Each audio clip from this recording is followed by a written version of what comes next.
I'm Bronwyn Williams, and we're back with the small print. And today my guest is Peter Istzin. And as normal, we always ask our guests to introduce themselves. So how would you like to introduce yourself? Yeah, sure. So my name is Peter Istzin. I'm an economist, a researcher, university lecturer in Hungary, called the University of Budapest. And actually, me and Bronwyn, we host a monthly podcast on Intellect, or called the Dead Economist Society. And so I'm very much, obviously, I'm interested in economics because I'm an economist. I'm more on the micro side, price theory and things like that. And but I'm also interested in philosophical issues, politics, science, and things like that. So it's nice to be here chatting with you. Thanks so much for joining us on the show. Now, the reason that I invited you on is that you're obviously based in Hungary, and I'm quite obviously based in South Africa. And what we've established really through a lot of our discussions through the Dead Economist Society is that there are quite a lot of parallels between South Africa and Hungary. As much as, every unhappy family is unhappy in its own unique way, there are still quite a lot of ways that those unhappy families or unhappy economies are also unhappy together. And I think it's been quite obvious that when we have these conversations that you and I, coming from less functional markets and economies, have a different sort of understanding or take on a lot of economic and political issues to what people who come from more prosperous or more secure economies might look at what's going on in the world. But to start off with, because I think a lot of people listening to the show are based in South Africa, and we're quite familiar with our own challenges in terms of corrupt politics and terrible economics. I mean, we've just come up with the data as of the last couple of weeks that show that we're now the world leaders in unemployment. So I think we're quite familiar with all of those challenges. But I think that a lot of the people listening to this show are not quite so familiar with what's gone on in Hungary lately. So maybe you could just take a couple of minutes to sort of set the scene and explain what is dysfunctional in your society at the moment, and what is more functional. What is going on in Hungary at the moment? Because I know there has been quite a lot that has happened over the last year or so. Oh yeah, definitely. I mean, especially the last 10 years or so, a lot of things has happened. I mean, it's dysfunctional at many levels, but most of all, there are a lot of crony capitalism in Hungary. So a few so-called entrepreneurs getting very rich very suddenly, and they are connected to the government, so it's very obvious how they got rich. And so there's not really free competition. And I think when you observe that, you really come to appreciate the power of free competition. And I stress that free competition, so that everyone can compete on a level playing field, because that's not really the case in Hungary. Although there are sectors where it's very still kind of, well, not exactly free market, but like a functioning market economy. So like we have a retail sector, but it's mostly because there are all those multinationals. They are functioning really well. So we have parts of the economy which are functioning quite well. But overall, there's just too much crony capitalism. The rule of law situation is not very good. And I think that's kind of, not sure the same, but it's kind of, I think South Africa has these problems as well. So we are like the black sheep of the European Union, together with Poland.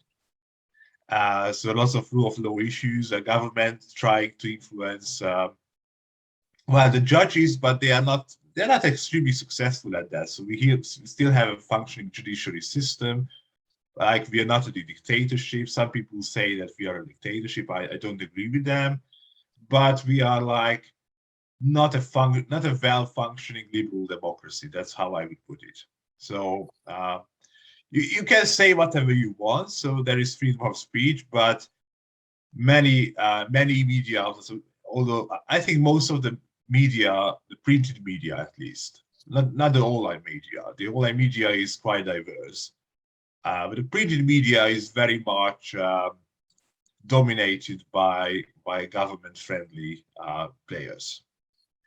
So the thing is, you can say whatever you want. You can start a newspaper. You can okay, but you just won't reach that many people. So that's how the government is trying to influence the media, the news market.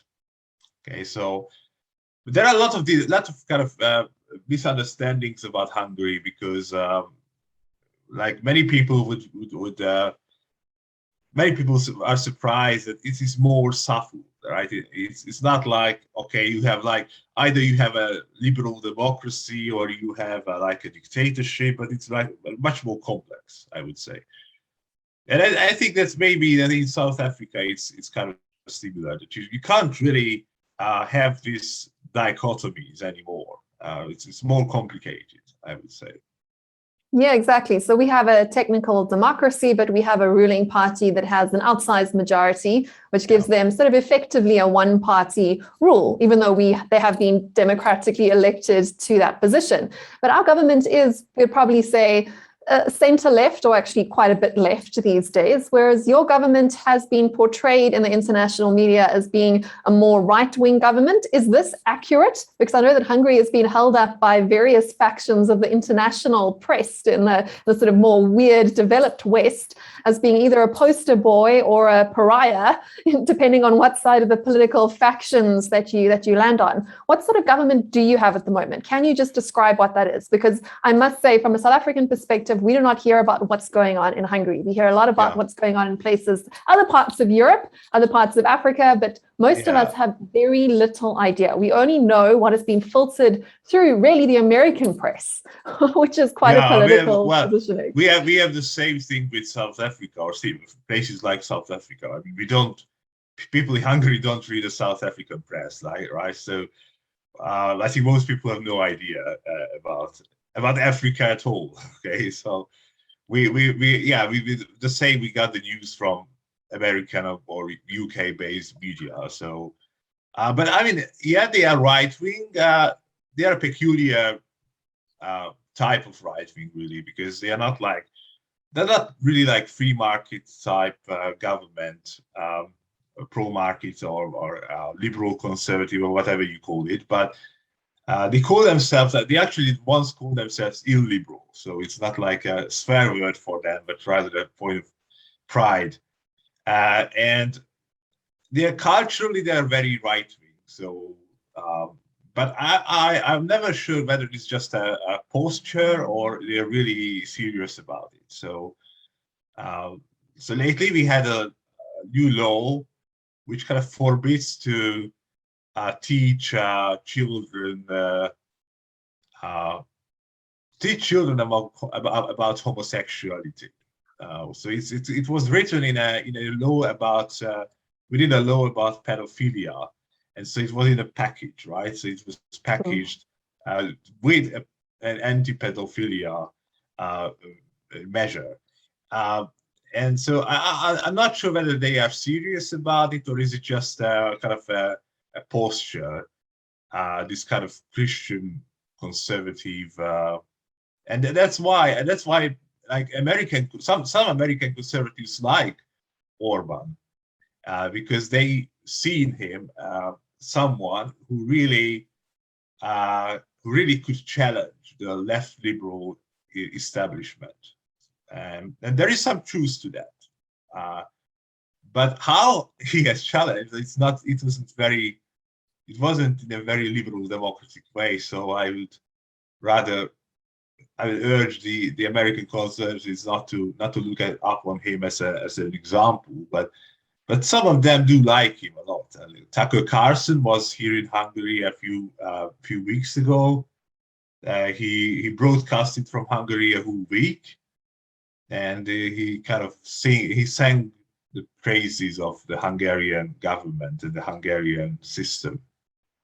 So, they're right wing, but they're not like, for example, in economic policy, they are pretty hybrid. Like they have some, they did some. I think they did some good things as well. What you might call market neoliberal reforms, but they also nationalized. They also introduced new taxes on multinationals. So it's a kind of a hybrid way of governing So it's very hard to categorize them, to kind of say whether I mean, what sort of right they are, right wing, but what sort of right wing government they are, it's very hard to say. Yeah, because of course you've got those different questions, whether it's sort of progressive in terms of economic policy or in terms of social policy. I think we've got quite a different government here. We've got some of the most progressive laws in terms of gender rights and marriage rights and all of those sorts of things here. So we're very socially progressive, but our economic policies are tending more and more socialist, which comes with its own set of challenges. I mean, at the moment, we are debating, and it actually seems to be moving through Parliament at the moment, the expropriation without compensation bill, which effectively undermines all property rights, not just property rights of land, but also potentially things like property rights when it comes to intellectual property rights. So we've got quite a precarious sort of economic foundation there, in that if you don't have secure rule of law over rights of property and access to your own finances, it becomes quite difficult to invest and to attract investment from other parts of the world. Maybe you can talk about what's going on with Hungary in comparison to the rest of the European Union. You mentioned earlier that you are the sort of black sheep there. What makes you so different to your neighboring nations, and what are some of the points of economic conflict going on there at the moment? Yeah, so I think what makes Hungary different is that there's an endangerment of the rule of law in general, and in particularly, there isn't really a level playing field in the political market and even in the private market. So I've already mentioned the media. So in the news market or the media market, you have an uneven playing field. So players who are close to the government, they have an advantage. It's not like there is no censorship or anything like that. It's just lopsided. Okay, and I think that kind of thing which is going on is kind of what differentiates Hungary from many countries in the European Union. So, like a few years ago, maybe 6 or 7 years ago, it was still early in the Orban years, and I'm just talking with, and at that time, some people for example, from the UK said, "Oh, well, it's the same in the UK because like there is a party which is strong and there is an opposition which is like weak and incompetent and so on." But okay, so there are many countries like that, but Hungary is different in the sense that yes, we have a strong government, yes, we have an incompetent, and I mean, you can say a lot of bad things about the opposition. Frankly, I don't like them. They do not really align with my philosophical outlook and so on and so on. But the difference is that the government here made it very hard to actually challenge them. Okay, so it created an uneven playing field. So I think that's what differentiates Hungary. It also differentiates Poland somewhat. So Hungary and Poland are like two black sheep of the European Union right now. So yeah, but it's actually it's very hard to get a good understanding. I don't have a good understanding of Hungary because it's very hard to get a good understanding, even if you are Hungarian. But if you are not, then it's even more difficult because you look at it's very hard to figure out how things work here because there are many media outlets, especially in the internet, which are very critical of the government. And I mean, these are kind of they operate freely. But there are in the print media. On the other hand, and the television channels, they are dominated by the government. So there are government-friendly entrepreneurs. Okay, I use the word entrepreneur in scare quotes because they got to get their money from connections to the government. We call ours tenderpreneurs. We have quite a similar system of the politically connected. Very Joel, yeah.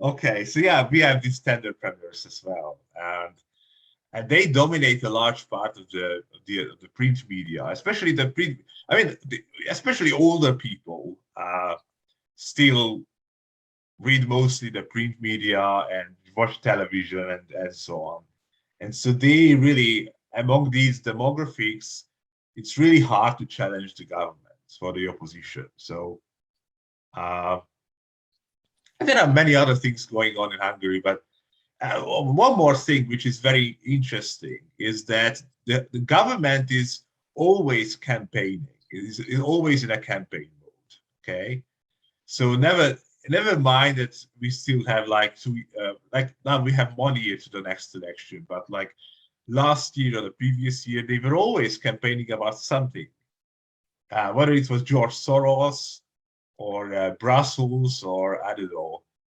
There was always some enemy, okay, which had to be defeated, and that's also different from many countries. So we always have a campaign, and kind of I think the government's doing this because they always want the opposition to react in some way which will be advantageous to the government. And this is all, they almost always succeed in that, because the opposition parties, the left leaning or left liberal parties, they're not very much. I'm not saying they are stupid, but like they have these reflexes, okay, which it's like Pavlov's dogs. Like you kind of push a button and they react in a certain way. It's similar what Trump was doing, actually. So Trump would say something, and all the progressives and left liberals would go crazy, and it was actually good for Trump most of the time. So Orban is doing something very similar. And these people are learning from each other, right? So there's this like a populist playbook. I mean, we see this here. That's also a reason why our ruling party is still in power, in that the oppositions are either extremely populist or extremely unpopular. So in other words, although people might not like the current government we have, we don't really have any viable, playable options to vote for otherwise. It's the best of what we've got, which it sounds like it might be slightly different in your case. In your case, would you say that your ruling party is more the populist party? Yeah. I mean, the opposition party, to my taste, they are also kind of populist, like they engage a lot of demagoguery. But yeah, the Fidesz is it's considered a quintessential. Fidesz is a ruling party, and they are considered a quintessential populist party, and they served as a role model to many populist countries within the European Union. Now they are kind of touted as an example by people like Tucker Carlson and other like Fox News TV hosts. Not the sort of alliance partners you want, right? Yeah. So they are considered a quintessential populist party, and they're doing it very well, actually, because they are in government and still they are leading these campaigns against certain kind of targets, which are outside enemies, outside enemies, which are either real or imagined, but they're really very good at it, so because it can be hard being in government and being populist at the same time, because like you are governing the country, so who are you against? And it turns out you can be against a lot of things like George Soros or the immigrants or whatever. So they're doing it very well. And the opposition parties, like they are doing populist stuff too, because like right now they're campaigning on the 99% versus the 1%, like this stole this slogan from Occupy Wall Street. And I don't think it makes any sense. I mean, our problem is not that we have a 1%, but but that's just my philosophical outlook. I'm not bothered by 1% versus 99%. But our problem is how the 1% got its money, right? That's the issue that they should emphasize. It's not that, because actually income inequality is not that big in Hungary. So that's not the problem. The problem is many people who get rich, they get rich by exploiting their connections, their political connections. And that's the problem. Okay. That's my. So how deep do those patronage networks go? Because those sorts of problems are quite similar to what's happened with the destruction of the economies and the political systems of many of the South American nations too. It sounds like quite a similar sort of problem there. The problem with corruption and patronage networks is that once those networks are built, you can't really get rid of them even by replacing the political party in charge, because those arteries have been built and they are now being fueled and being filled. So it becomes a sort of self-sustaining, cannibalistic, parasitic system. Can you see any way to break those patronage, corruption, gravy train networks? Is there any sort of reasonable plan of how you can unravel that? And I think that's something a lot of countries are grappling with. Oh well, I mean the left wing opposition, they talk every day. I mean, all day long about holding all these people responsible or accountable. But I don't think they won't have an easy time doing it. And actually, I'm kind of cynical on that, because I maybe they just change these oligarchs to their own branch. So I'm not sure they can do this. I mean, it's, as you said, it's really deeply entrenched at this point. So even if there's a new government, it's very hard to break this web of connections which have been developed in the past decade. Okay, so I'm not very optimistic on that. I mean, people say that, okay, well, and I mean, that's something that actually the opposition politicians realize, that when they say that they do not want merely a change in government, they want a regime change. Now, regime change, it doesn't sound so good after the Iraq War, right? But like, they want to kind of change the system, but I'm not sure I'm not sure they are going to do that, frankly. And by the way, when they were in power, like between 2002 and 10, there was a lot of corruption, and not as much as now. But the difference was they didn't have a two-thirds majority. Okay. And Fidesz has a two-thirds majority, and you can do a lot of things with a two-thirds majority in this country. So that's I'm cynical, but I don't really see the opposition as well. These are the good guys, and they are like going to change the system. Maybe they are just more incompetent, and they couldn't develop this patronage system as successfully as Fidesz has done. That's a good point, right? I mean, you'd prefer to have an incompetent, corrupt government than a competently corrupt government, right? I mean, it's a very cynical point of view, but some of us, when those are the sort of choices we're given between the competent and incompetent corrupt, sometimes it's better to choose the incompetent side, because at least they're less good at doing damage. I think many of us that live in less than perfectly functional sort of societies might agree with that. But maybe it's worthwhile just having a slightly more productive conversation about what actually went wrong. Because I think a lot of those challenges in terms of patronage networks, corruptions, over large majorities of the ruling party and government that just allow so much temptation to creep into the system. I mean, you have to have almost superhuman morality to be able to say no to those sorts of opportunities for self and party enrichment. And we have to kind of be realistic about that from an incentive point of view. And as you and I have both studied economics, we understand how incentives do change the game and what's happened. And I think that a lot of the commonalities between the dysfunction in your society and in mine come down to the fact that we've allowed government to get involved with business. The government is no longer the rule maker, it's also a player on the field. And when the referee is also allowed to kick the ball and share in the winnings of the goal, you create these terrible incentives. So would you agree that when it comes to sort of the nationalization of industries and government sort of blurring the boundaries between who is the rule maker and who is actually a participant in the market is one of those sort of critical points? And unfortunately, it seems to be sort of like an unraveling, like when you break an egg. It's easy to break an egg. It's very, very difficult to get everything back into the shell. In fact, it's pretty much impossible. So would you agree with that, or are there some of the other issues that you see have gone wrong that have led to the creation of these dysfunctional systems?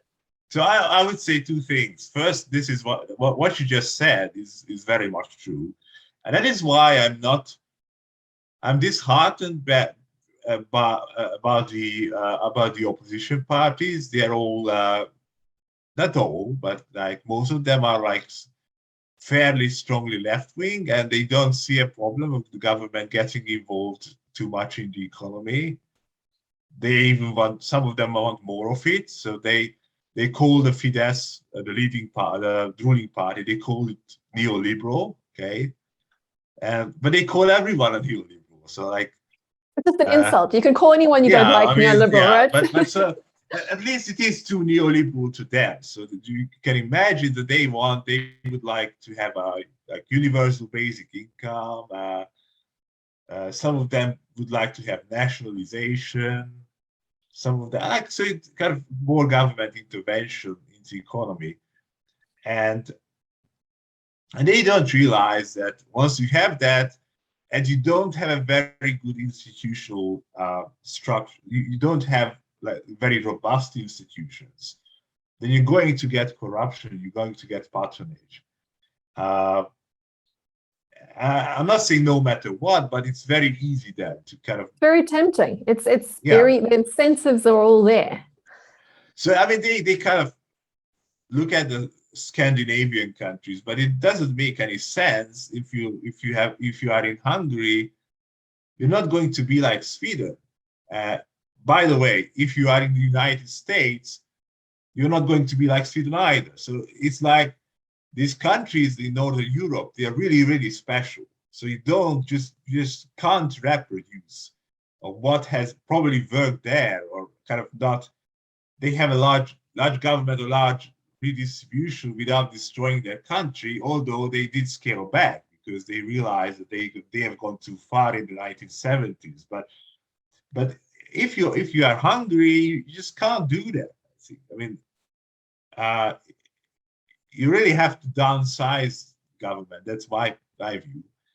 And the other thing which happened is that really the left liberal coalition between 2010 and 2002 and 10, they were really, really incompetent. So, and they also had corruption, not that much, but and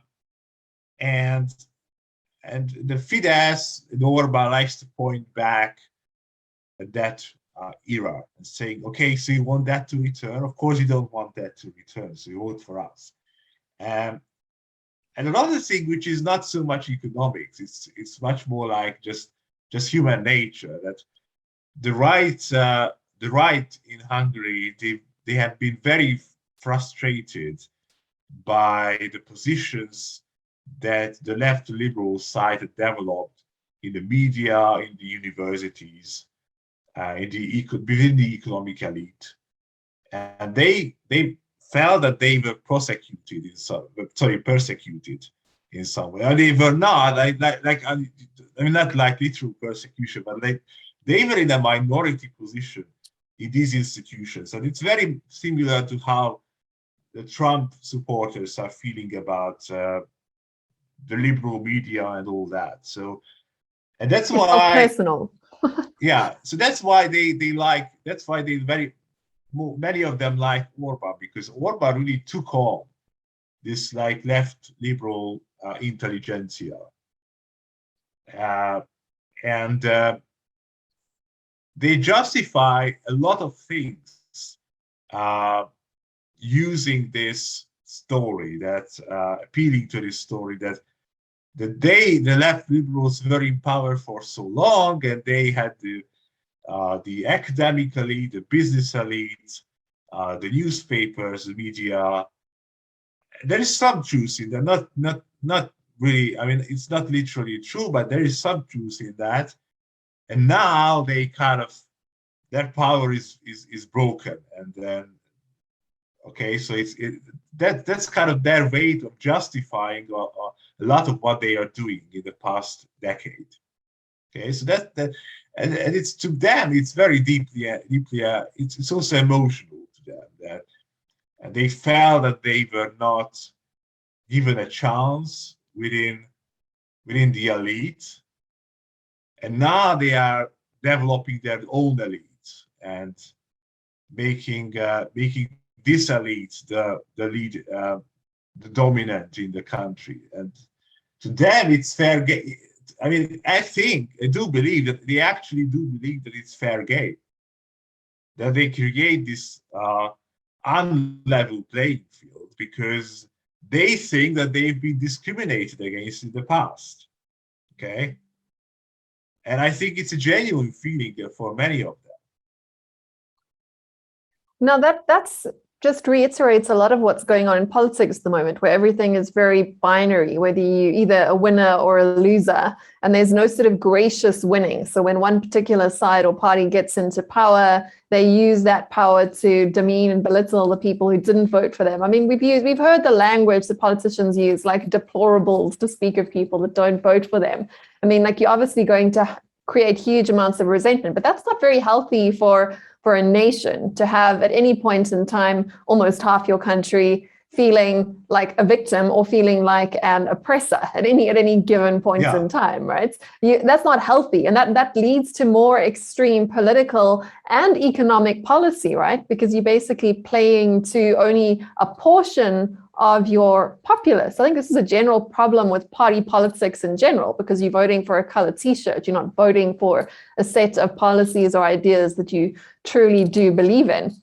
And that's hugely divisive. Do you see any sort of potential for anyone in your political horizon coming to sort of bridge that divide? Or are everyone, all the different players that are options to vote for in the future, just driving further and further towards the populist polls on either side? Yeah, I mean, there is a movement, like there is a party called Momentum, which has nothing to do with Jeremy Corbyn's branch of supporters. They are really a party of young people. So their leaders are like around 30-year-olds, like very similar to my age. Like, I'm friends with some of them, so I know them quite a lot. They kind of started out saying that, well, we want to bridge these divides, these left-right, a nationalist, internationalist divide, and things like that. But I don't think they have been successful. So when I look at them, they're really most of their talking points are like progressive, standard progressive talking points. So I don't see them bridging any gaps here. Yeah, that's a problem with our party politics system, where there doesn't seem to be any option that, well, there's no reward or incentive for being in the middle. You only win votes by being divisive. Yeah, like the only thing that they do, which is probably bridging the divides, is like going to football games, the Hungarian to cheer for the Hungarian team, and that's kind of the old days. The left liberal elite didn't do that because they kind of looked down on football and all these nationalistic sentiments. And now they are these young people, these young politicians. They make a point of going out to the football games and cheering the Hungarian team, and I think that's great.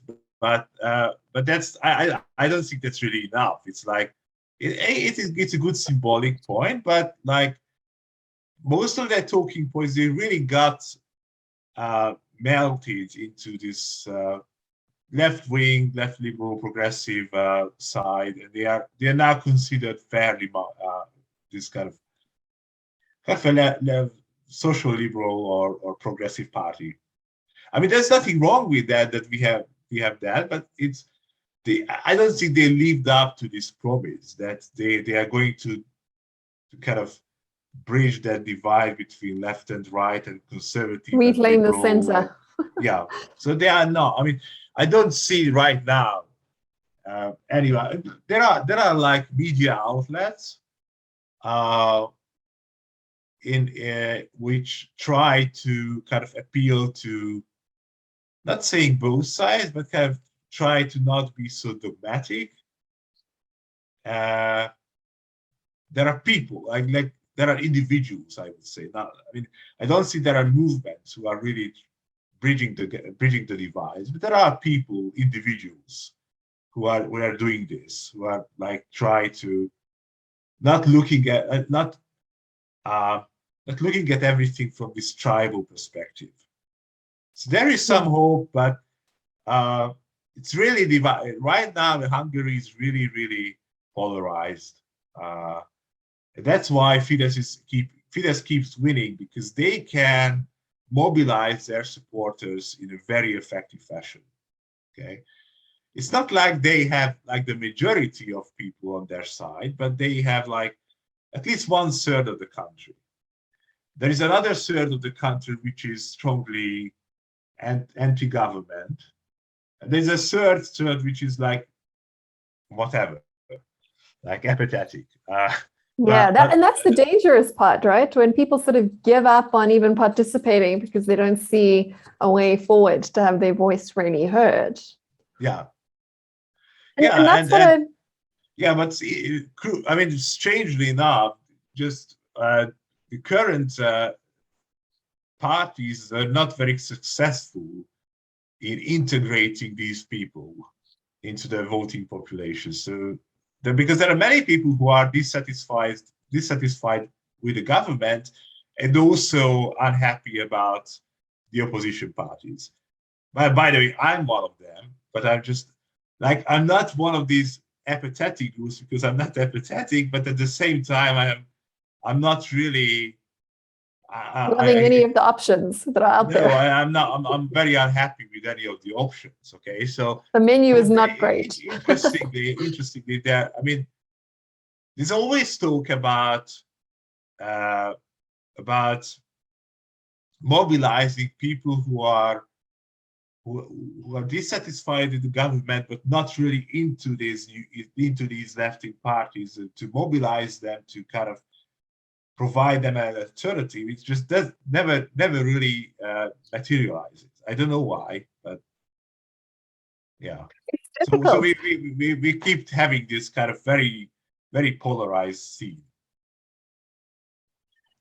Talk to me now around that whole sort of thing about apathy and hope and what's going on. How do people in Hungary like yourself feel about the future from an economic and a political perspective? Is unemployment trending up or down? Is the economy growing? Do you feel like there is a future where you can become more prosperous? Or are you feeling a sense of sort of helplessness and being kind of stuck where you are? How do people feel about the future of your country and about investing in it as individuals, not just as businesses, but you're investing in whatever country you actually stick in and live in?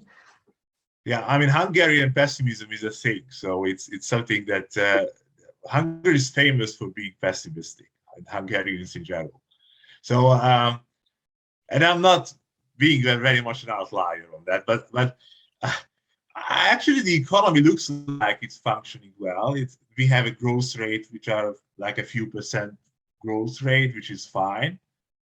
But we do have really acute problems with the economy, like productivity. Like most of the stuff which are made in Hungary are made by multinationals. I think that's fine. The problem is there are these kind of superstar firms, and the domestic firms do not really live up to that challenge. They do not. They're really they're not very productive. Kind of what we might call entrepreneurial human capital is very low. So there are not very many good entrepreneurs in Hungary. So that's why the multinationals are dominating the scene, because they are really the ones who are productive. They are producing stuff. They are doing it very well, and so on. But the Hungarian guys, they're not. And there are general problems with human capital, like we have really good schools for people who are like middle class or above that. But for the lower classes, it's really, really bad. Like we have a large Roma population, for example, like almost maybe 1/10 of the country, I think. And many of these people are like functionally illiterate. And I say functionally because they are not illiterate, of course, because they learn how to write and calculate and all that stuff, but they can't really function in the labor market. That's the problem.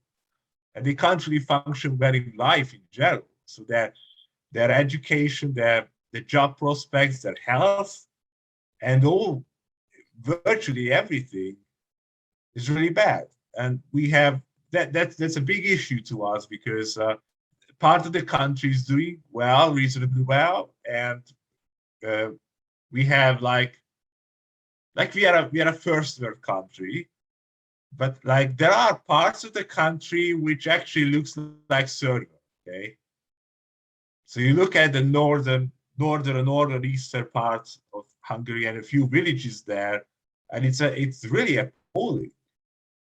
It's like a whole different world. Okay, and we just don't seem to know what to do about it. So that's a problem.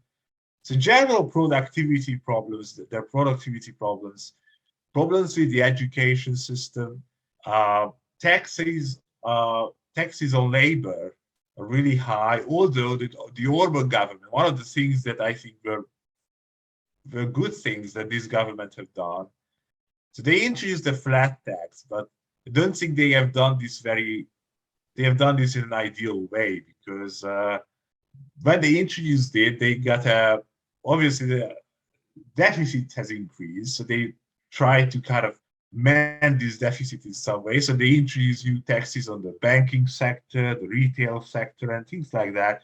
And of course, these are very, very inefficient taxes. So one thing which is good that now there's low taxation of people who want to get ahead and want to produce, want to learn, want to study, and so on. But also there are like distortive taxes in other parts of the economy. And we still have like a huge, pretty large payroll taxes. And that's kind of keeps a lot of people from working and from earning money. And kind of unemployment is relatively fine. It's not very large. There are these like hidden problems there, which are deeply structural problems with the Hungarian economy. And I think I think the biggest sin or omission that this government has done is not addressing these problems. Is it easy to get ahead? Is there mobility between classes? If you want to make something of yourself, can you start a business? Can you go out there and do something? Or is there problems perhaps with things like red tape and being held back in that regard, or lack of opportunity? Lots of, we have lots of red tape. We are not the worst in this, actually, within the European Union. Like, look at France, for example. It's terrible. Okay, so we're not like France, but there is a fair amount of red tape, excessive red tape. Starting a business is not very easy. So if you look at this like World Bank rankings of doing business, Hungary is not a very good place, although it's not horrible either. So it's not like one of the worst.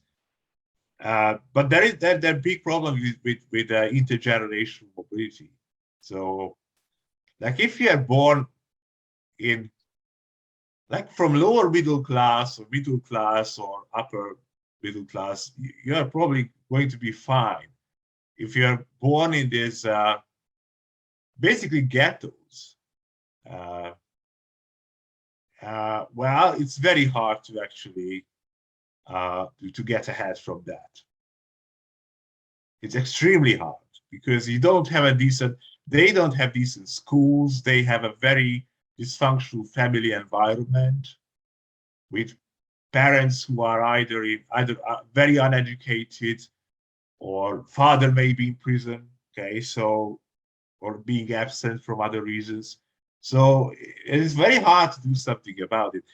And it's going to be expensive if you want to do something about it, because then you want to do some like this early education programs, which Jim Hackman Chicago economists have done work on that a lot. Because I mean, some of the problems in the among the so-called lower classes in Hungary are kind of similar to Black Americans in the United States, but even worse. So they are in even worse shape, and we know that there are ways to kind of mend these problems, but they are certainly not cheap. So, but I think that's a major omission of the full political class, because it's not just the government, it's like the opposition parties. They are talking a lot about education, but they don't realize that many of the disadvantages that these kids are coming with, they are there before the school starts, there before they start school, right? They develop, these disadvantages develop between 0 and 5 years. And then they just compound throughout the rest of your life. Exactly. Because they come from families where the parents are uneducated, unemployed, but not unemployed, basically inactive, so not out of the labor force very often. And another pet peeve is that we always increase the minimum wage, and there is bipartisan support for that. And some of these increases are quite drastic, and I don't support that really, because a lot of people in this part of the country where they're coming from these disadvantaged families, their productivity is really, really low. So they just can't, they're not going to be employed at the current minimum wage. Yeah. And you've also got a lot of problems there. Despite the huge unemployment rates, you've also got businesses that can't actually find labor that is productive for what they require. So you've got this sort of this growing divide, and it just perpetuates inequality, right? And insiders and outsiders. Yeah, and you have Budapest and the western side of the country, which is doing fine, and their employers can very easily pay that minimum wage because the workers are quite productive. But the northeastern part of the country, some Budapest districts, for example, where these people, very disadvantaged background live, well, you're not going to employ these people because it's just too expensive. Yeah. So we have been talking for quite a long time, but I wanted to ask you, if you were put in charge of the economic policy of your country, what would be the things that you changed if you had to pick, say, 3? 3, yeah, okay. If you were given the job, now you're finance minister, you go ahead and do what you need to do. Yeah, so I'd probably cut the payroll tax and kind of institute together with that, institute a pension reform. So I would reverse this tendency of renationalizing pensions toward kind of going more into the direction of private system. And the second is I'll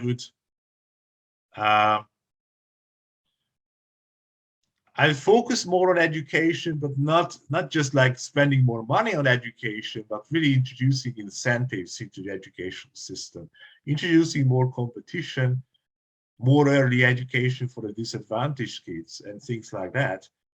And third, I would generally regulate much less. And within that, for example, I don't think we should have a uniform minimum wage in this country, because the country is just too heterogeneous for that. So for the northern eastern parts, for example, I would, if we have a minimum wage, and I'm realistic about that, if we're going to have a minimum wage, it should not be the same. It should not be the same in Budapest than in northeastern Hungary. I think that's quite clear.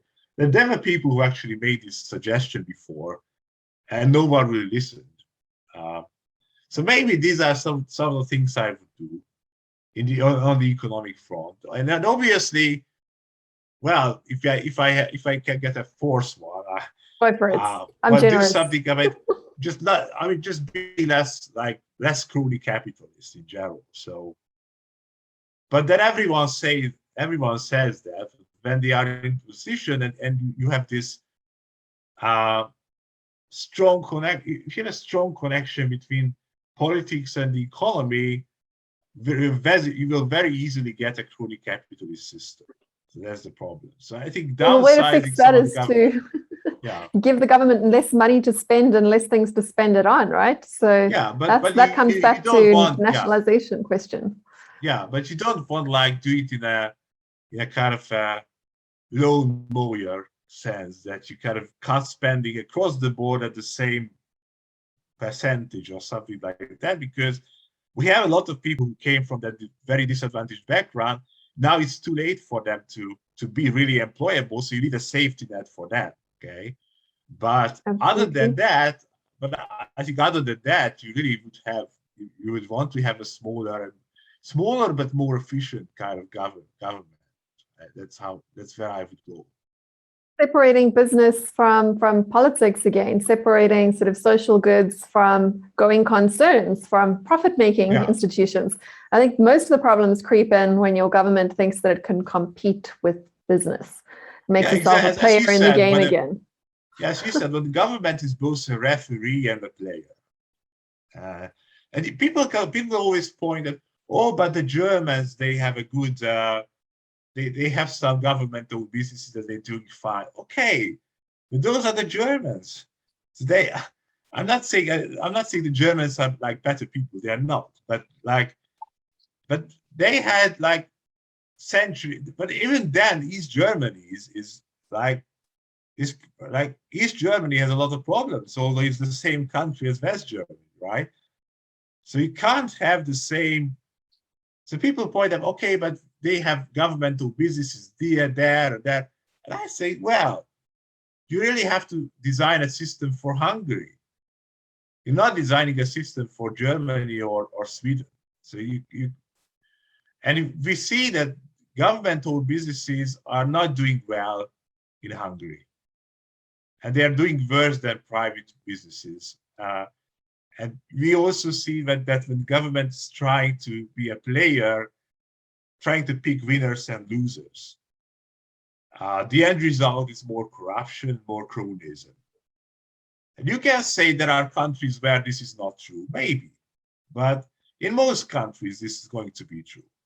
And you really want to have a robust system which protects against it. And I think that in such a robust system, you want to have a government which doesn't try to be a referee and a player at the same time. Exactly. And I think that's a great point to end this today. I do want to give you a last opportunity to close off any of those thoughts that you didn't have the opportunity to complete. And then if you can also tell people where to find you if you want to be found after this. Oh, yeah. So I have a kind of an official page at the Corvinus University of Budapest where you can look at my research. I'm still developing a new website for myself, so it's not up there yet because I'm kind of reworking it right now. And then you will find my papers. I'm a research economist. I think I have some interesting papers, but I'm also, you can check out, and that's kind of advertisement for you as well. You can check out our Intellect Salon series with Bronwyn, the Dead Economy Society, which is, I think, we have had some great salons so far. And I have some popular writings, but mostly they are in Hungarian. So I think I'm going to start a blog. And also I have a Twitter, so you can reach me on Twitter. I tweet about many things, so you can follow me there. Perfect. Thank you so much. Yeah, it was a pleasure to be here. Thank you.